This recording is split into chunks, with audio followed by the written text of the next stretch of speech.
സിംഹരാജൻ വനപഥത്തിലൂടെ കുറേ ദൂരം സഞ്ചരിച്ചു കഴിയുമ്പോൾ ഒന്ന് തിരിഞ്ഞു നോക്കും. അതിനെയാണ് സിംഹാവലോകനം എന്ന് പറയുന്നത്. ഇവിടെ രാഷ്ട്രീയ രംഗത്തും പൊതുരംഗത്തും ചലച്ചിത്ര മേഖലയിലും ഏത് മേഖലയാകട്ടെ അവിടെ പ്രവർത്തിക്കുന്നവർക്ക് ഒരു തിരിഞ്ഞു നോട്ടം ജീവിതത്തിൽ ആവശ്യമായി വരും. അങ്ങനെ ഒന്ന് തിരിഞ്ഞു നോക്കുമ്പോൾ അവർക്ക് എന്താണ് അനുഭവപ്പെടുന്നത് എന്ന് ഞങ്ങൾ ഒരു സംവാദത്തിലൂടെ, ഒരു തുറന്ന ചർച്ചയിലൂടെ മനസ്സ് തുറക്കുകയാണ് ഇവിടെ.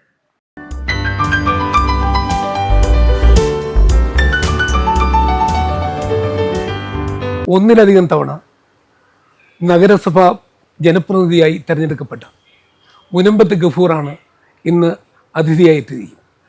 നമസ്കാരം ഗഫൂർ. നമസ്കാരം. ഗഫൂർ എങ്ങനെയാണ് പൊതുരംഗത്ത് വരുന്നത്? ശരിക്കും പറഞ്ഞാൽ നിങ്ങൾക്കൊക്കെ ഒരു വ്യവസായ പശ്ചാത്തലമുള്ളവരും അല്ലെങ്കിൽ വ്യവസായികളുമാണെന്നുള്ള ഒരു കാഴ്ചപ്പാടാണുള്ളത്. എങ്ങനെയാണ് ഇങ്ങനെ ജനസേവനമായിട്ട് വന്നത്? ഞങ്ങൾ പരമ്പരാഗതമായ ഒരു വ്യവസായികളായിരുന്നു. എന്നുവെച്ചാൽ കയറ് നമ്മുടെ തീരദേശ മേഖലയിൽ കോഴിക്കോട്, ആലങ്കടവ്, ആലപ്പാട് ഭാഗങ്ങളിലെ പരമ്പരാഗതമായിട്ടുള്ള ബിസിനസ്സുകാരായിരുന്നു. കയറിൻ്റെ ബിസിനസ്സായിരുന്നു.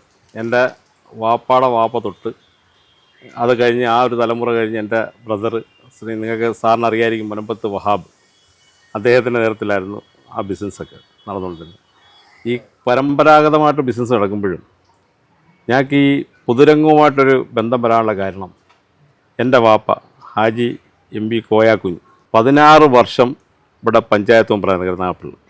16 വർഷം പഞ്ചായത്തിൻ്റെ വൈസ് പ്രസിഡൻറ്റുമായിരുന്നു. അദ്ദേഹം തുടങ്ങി വെച്ചതാണ് ഈ ഞങ്ങളുടെ കുടുംബത്ത് ഈ പൊതുരംഗവുമായിട്ടുള്ള ബന്ധം.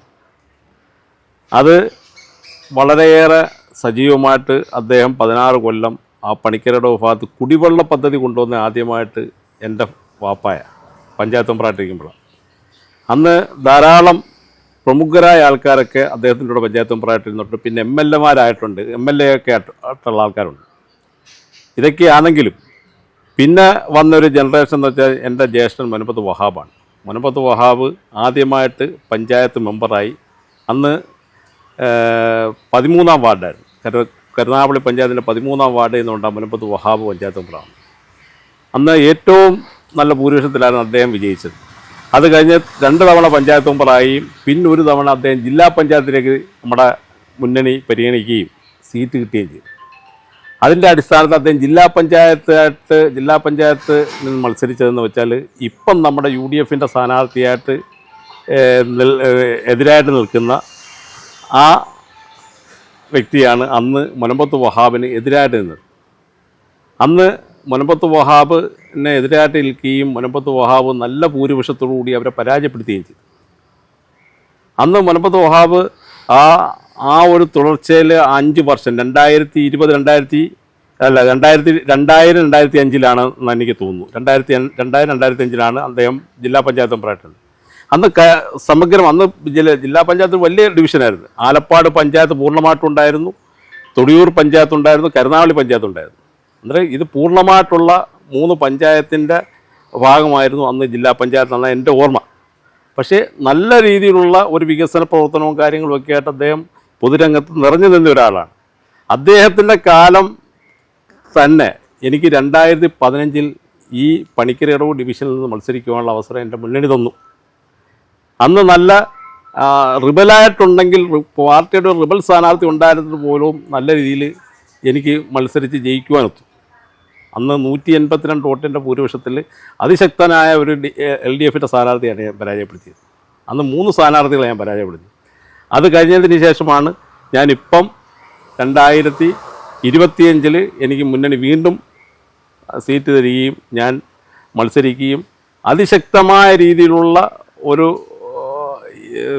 സ്ഥാനാർത്ഥി എന്നുള്ള നിലയിൽ നല്ല രീതിയിൽ പ്രവർത്തിക്കുകയും 444 വോട്ടിൻ്റെ ഭൂരിപക്ഷത്തിൽ എനിക്ക് ജയിക്കുവാൻ സാധിച്ചു. അന്നേരം ഞങ്ങളുടെ ഒരു പാരമ്പര്യം, ആ കോഴിക്കോട്ട് ഭാഗത്തൊരു പാരമ്പര്യം എന്ന് വെച്ചാൽ മതേതരത്വ പാരമ്പര്യം.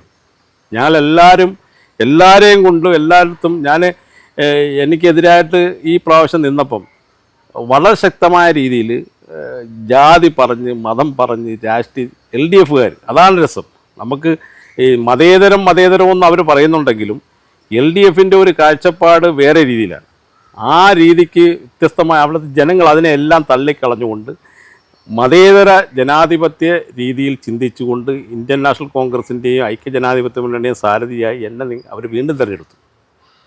ഇപ്പം നമ്മുടെ കരുനാഗപ്പള്ളിയിൽ നിൽക്കുന്ന CR മഹേഷിനെതിരായിട്ട് വളരെയേറെ വ്യാപകമായ രീതിയിലുള്ള അപരാധങ്ങളും പ്രചരണങ്ങളൊക്കെ നടത്തുന്ന LDF ആണ്.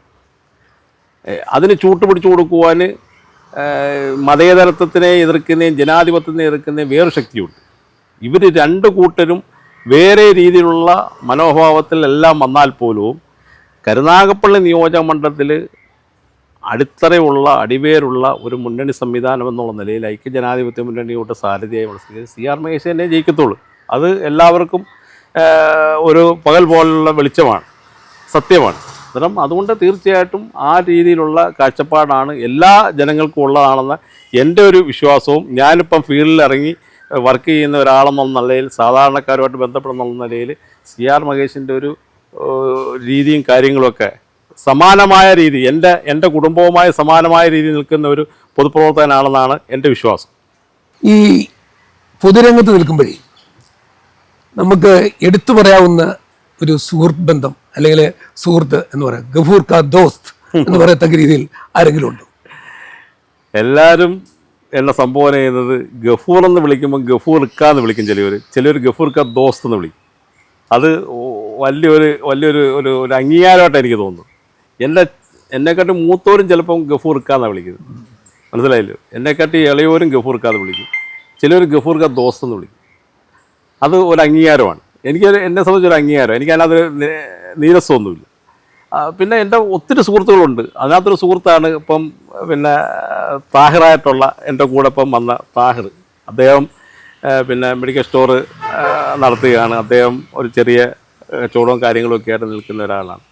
വലിയ കുടുംബ പശ്ചാത്തലവും പിന്നെ അതിലുപരി വേറൊന്നുമല്ല, വലിയ ഒരു ബന്ധമുള്ള, കരുനാഗപ്പള്ളി ഒരു നല്ല ബന്ധമുള്ള ഒരാളാണ് എൻ്റെ കൂടെ വന്ന താഹിർ. അതുപോലെ ഒരുപാട് പേരുണ്ട്, അതുപോലെ ഒത്തിരി പേരുണ്ട്. അപ്പോൾ താഹിർ വെട്ടത്തേരി താഹിർ എന്നാണ് അറിയപ്പെടുന്നത് ഞങ്ങൾ കേട്ടോ. അങ്ങനെയൊക്കെ ഉള്ളൊരു ബന്ധമൊക്കെ ഉണ്ട്. ഇപ്പോൾ ഒരു പുതിയ ചുമതല കിട്ടി എന്നറിയുന്നു, ആരോഗ്യ സ്റ്റാൻഡിംഗ് കമ്മിറ്റി ചെയർമാൻ കരുനാഗപ്പള്ളി നഗരസഭയുടെ. എങ്ങനെയാണ് വീക്ഷണം? കരുനാഗപ്പള്ളിയെ സംബന്ധിച്ച് കരുനാഗപ്പള്ളി നഗരസഭയെന്ന് വെച്ചാൽ അടിക്കടി വികസിച്ചുകൊണ്ടിരിക്കുന്ന ഒരു നഗരമാണ്.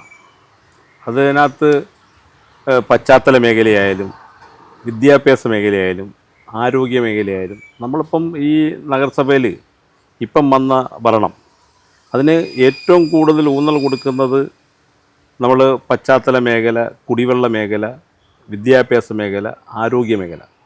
ആരോഗ്യ മേഖലയിൽ എന്ന് വെച്ചാൽ ആരോഗ്യ സ്റ്റാൻഡിംഗ് കമ്മിറ്റി ചെയർമാൻ എന്ന നിലയിൽ ഞാൻ വളരെയേറെ നല്ല രീതിയിൽ പഠിച്ച് കാര്യങ്ങൾ ചെയ്യാനാണ് ഞാൻ ശ്രമിക്കുന്നത്.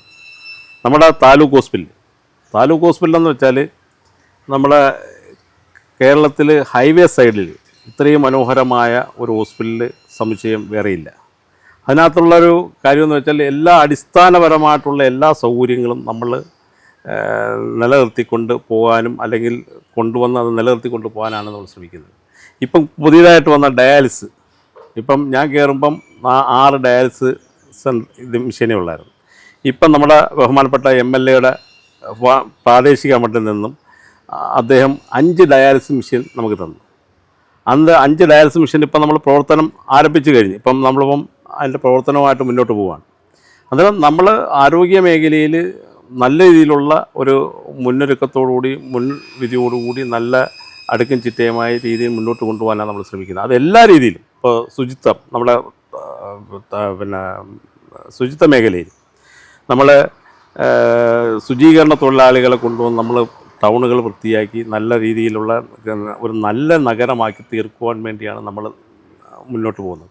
അതേപോലെ കുടുംബശ്രീയൊക്കെ എന്ന് വെച്ചാൽ നമ്മൾ വളരെയേറെ നല്ല രീതിയിലുള്ള പ്രവർത്തനങ്ങളുമായിട്ട് നമ്മൾ നഗരസഭ, അതിനകത്ത് രാഷ്ട്രീയമൊന്നും നമ്മൾ നോക്കുന്നില്ല.